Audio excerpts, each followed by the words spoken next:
everyone, my name is Zebrix and welcome to a showcase of my Razor Train 2.0 MOC.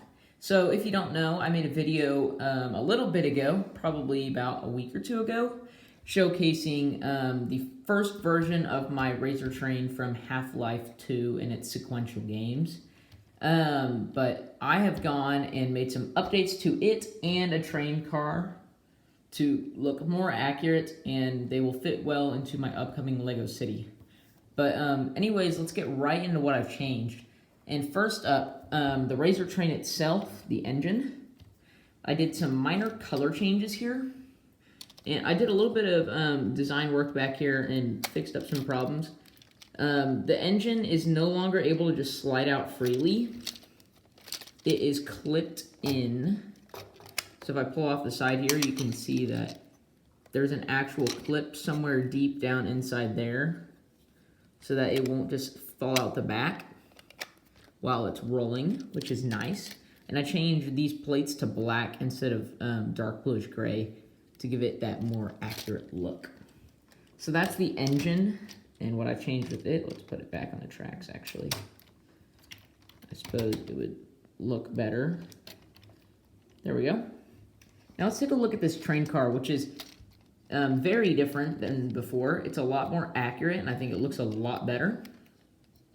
But there's a few minor differences between this and the original.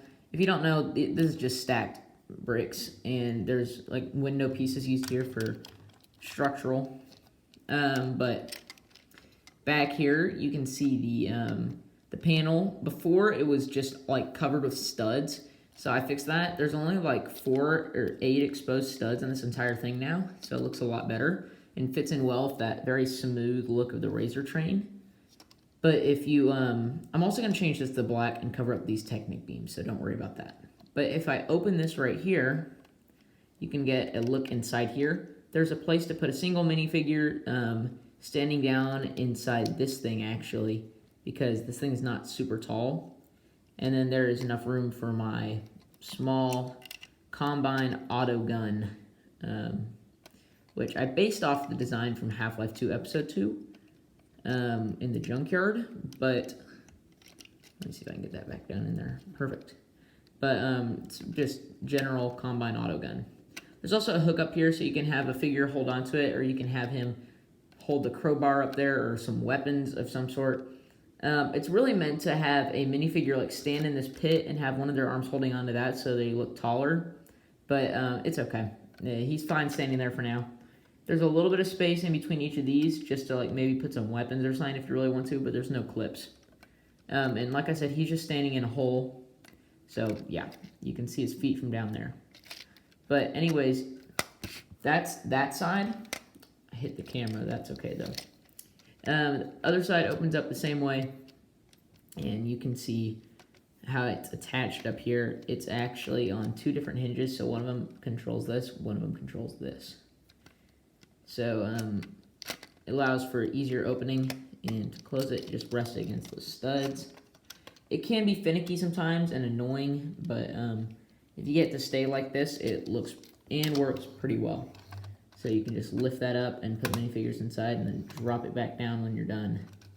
And sometimes it'll actually like fall in like this, so you just have to pull it out. But yeah, so this is all tiled off now and it looks good. My only issue with this right now is that these aren't slanted enough. So I may go back and fix that later. But for now, I think it's good. I'm going to cover up these Technic beams though, so that it's not as obvious that this opens, even though it will still be plenty obvious. But yeah, that's about it for this little update video. But as you can see, there's a ton of tiles in there. There's like 35 of these light bluish gray 1x2 grill pieces used in this, which is kind of crazy. I counted them all, and it's kind of crazy. But yeah, that's about it for this. So let's put this back on the tracks for now. And I don't think I'll show another motorization video for now because that takes a while to set up. But you'll eventually see it in my city layout once that gets going. If you don't know, I'm building City 17. I'm going to be building some custom buildings. Soon you will be seeing some custom minifigures I'm going to be designing for the city. Purist customs, of course. But yeah, and then I'm going to start building other things. Like, for instance, buildings, custom buildings to go in my city. I may get some modulars to put in there just to spice things up. But I think that it's going to be really cool if I make custom mock buildings. So just think of any famous building from Half-Life 2 and it'll probably be there. Other than the Citadel, don't know that I'll be able to make that because it's so big. Unless I make a scaled down version. But anyways, that's it for this video. Thank you all so much for watching.